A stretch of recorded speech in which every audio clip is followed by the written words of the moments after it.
هودي مسيحيين تنك. بدنا هالقانون، بدنا القانون، بدنا هالقانون. بالاخر تنك بتكبيك. الكويت عم تتعرض لحرب كثير كبيره باساسها الحرب بالشام بالضاحيه الجنوبيه، عون وجماعته. Bonjour à tous et merci de nous rejoindre sur Futur TV pour cette nouvelle semaine d'actualité. Voici les titres de ce journal. Le Conseil des ministres se réunit à Brabda pour approuver l'ouverture des crédits nécessaires à l'organisation des élections législatives à quelques heures de l'expiration du délai pour le dépôt des candidatures.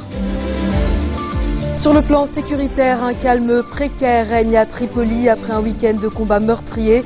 L'armée israélienne est en alerte après des témoignages d'explosions cette nuit à la frontière avec le Liban. Navi Pillay, haut commissaire de l'ONU aux droits de l'homme, avertit qu'un cauchemar se dessine en Syrie, alors que les ministres européens sont réunis pour tenter de trouver un consensus sur la fourniture d'armes aux rebelles. Et à suivre également dans cette édition, 2 reporters du quotidien français Le Monde disent avoir constaté l'usage d'armes chimiques contre les rebelles. À Kousser, une journaliste de la télévision syrienne est tuée par un sniper.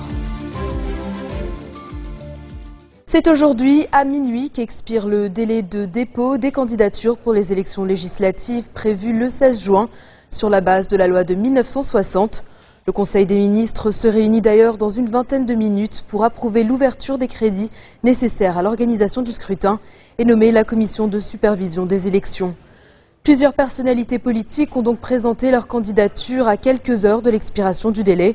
Parmi elles, le chef du Parti démocrate libanais, Talal Arslan, qui a déposé 9 candidatures.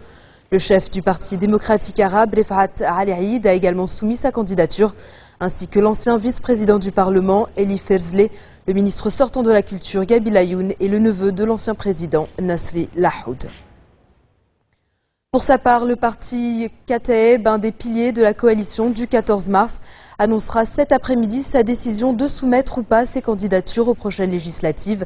Les Kataeb sont farouchement opposés à l'organisation des élections, conformément à la loi de 1960, toujours en vigueur, mais rejetée par la quasi-totalité des partis. Le député Sami Jmaïel s'est d'ailleurs entretenu avec le chef du Parlement, Nabih Berri, à Hanettine ce matin.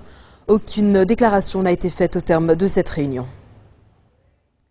Le Premier ministre sortant, Najib Mikati, lui, s'est rendu à Abqirke ce matin pour un entretien avec le patriarche maronite, Marchara Boutreserraï.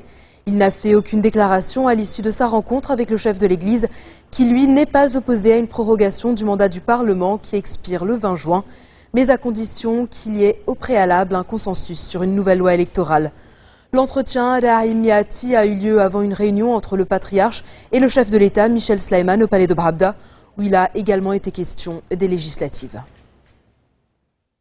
À l'issue de sa réunion mensuelle, le Conseil des évêques maronites a condamné l'implication de certains partis libanais dans le conflit syrien, sans les nommer. Une implication qui, selon eux, est une violation flagrante de la déclaration de Brabda et porte atteinte au prestige de l'État.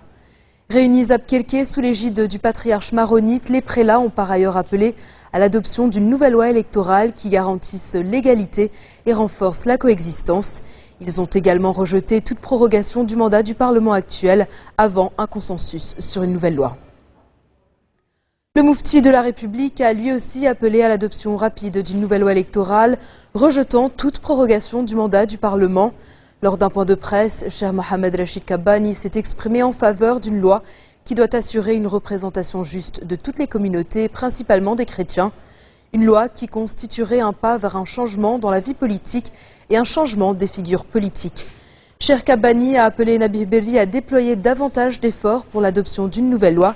Il estime que si les élections sont organisées conformément à la loi de 1960, la crise politique s'aggravera et la sécurité se détériorera davantage.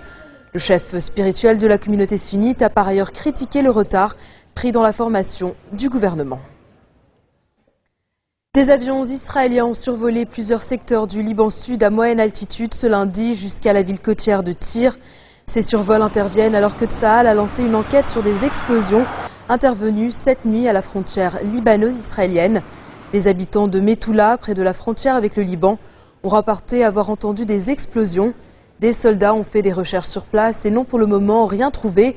La FINUL a indiqué pour sa part que les radars de l'armée israélienne n'avaient intercepté aucun projectile traversant la frontière. Calme précaire à Tripoli ce lundi après une semaine de combats meurtriers entre les quartiers rivaux de Bab el-Tebene et Jabal Mohsen. L'armée est toujours déployée dans plusieurs quartiers de la grande ville du Nord. Par ailleurs, plusieurs réunions sécuritaires sont prévues pour renforcer cette accalmie. Au total, 31 personnes ont été tuées et plus de 200 blessés depuis dimanche dernier.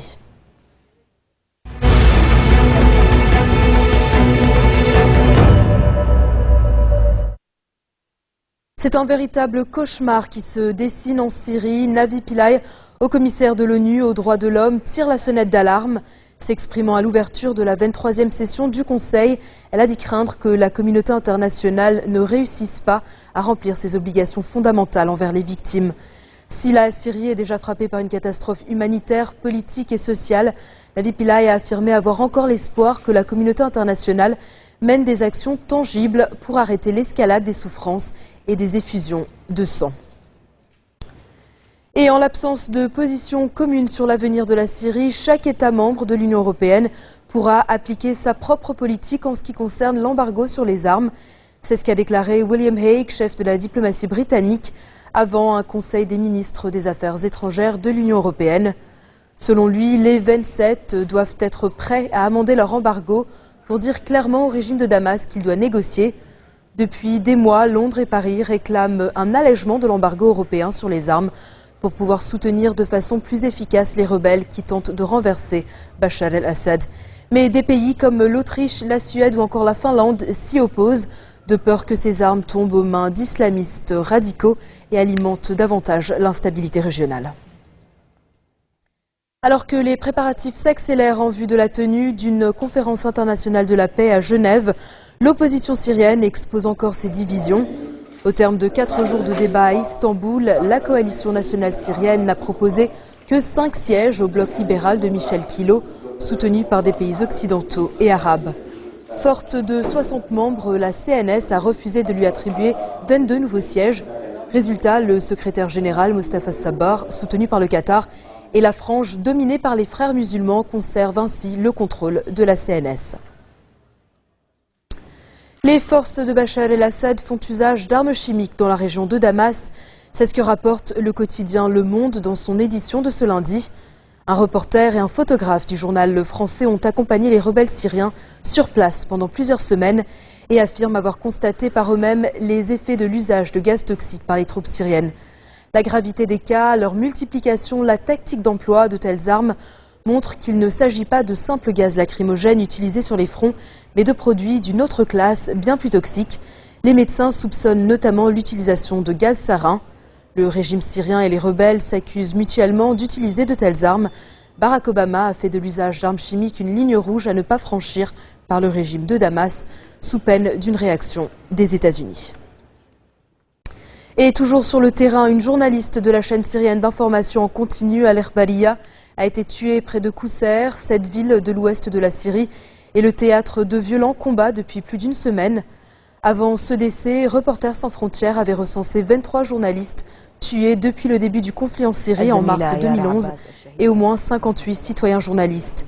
Yara Abbas, âgé de 26 ans et originaire de Homs, aurait été tué par un tireur embusqué près de l'aéroport de Dabra. La télévision syrienne a pour sa part déclaré que la journaliste a été tuée par des terroristes. C'est le terme que Damas utilise pour parler des insurgés. Dans le même temps, au moins 79 combattants du Hezbollah ont été tués en une semaine dans l'assaut de Qousseir, selon l'OSDH. Engagé aux côtés de l'armée syrienne, il tente de reprendre cette ville stratégique dont une partie est encore aux mains des rebelles.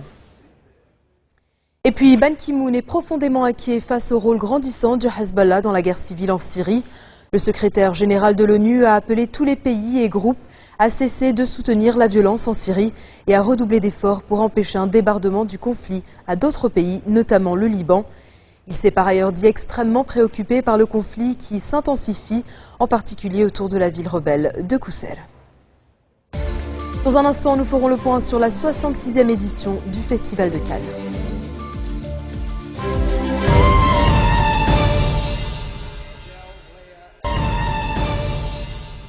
John Kerry trace les grandes lignes d'un plan de relance de l'économie palestinienne, un plan de 4 milliards de dollars d'investissement privé. Le secrétaire d'État américain n'a cependant pas précisé d'où proviendrait cette somme. Il s'exprimait lors d'une réunion du Forum économique mondial consacré au Moyen-Orient et à l'Afrique du Nord, en présence du président palestinien Mahmoud Abbas et de son homologue israélien Shimon Peres. Il a brossé le tableau d'une Cisjordanie prospère dont le développement serait aussi profitable à Israël qu'à la Jordanie, à condition toutefois que le processus de paix reprenne. John Kerry a fait de la relance du dialogue israélo-palestinien l'une de ses priorités. Il a récemment invité les deux parties à faire les compromis nécessaires. En bref, dans le reste de l'actualité de ce lundi, Israël a lancé une série d'exercices de défense civile consacrés à la menace d'armes non conventionnelles. Des manœuvres de 3 jours qui s'inscrivent dans un contexte de tensions croissantes dans la région. L'armée, le ministère de la Défense, les administrations gouvernementales et les municipalités, mais aussi les organisations de secours et même les écoles participent à cette série annuelle d'exercices organisée pour la 7e fois. En France, le militaire de 23 ans attaqué samedi lors d'une patrouille Vigipirate est sorti de l'hôpital. Il a été blessé au cutter ou au couteau alors qu'il patrouillait dans la station RER de la Défense près de Paris. L'homme qui l'a blessé au cou est toujours activement recherché, en particulier par la brigade criminelle de la police judiciaire parisienne chargée de l'enquête. Les enquêteurs exploitent les témoignages et surtout les nombreuses images de vidéosurveillance. Les habitants de Moore dans l'Oklahoma pourront compter sur l'État pour reconstruire. C'est ce qu'a promis Barack Obama en se rendant sur place. Le président américain a fait une halte devant ce qui reste de l'une des écoles balayées par la tornade du 20 mai dernier. En tout, 10 enfants ont été tués ainsi que 14 adultes. Les dégâts sont estimés entre 2 et 5 milliards de dollars. La tornade a endommagé 1200 maisons et 33 000 personnes ont été affectées. C'est la fin de la 66e édition du Festival de Cannes. Pendant plus d'une semaine, la Croisette a vécu au rythme des projections, des défilés de stars et des fêtes.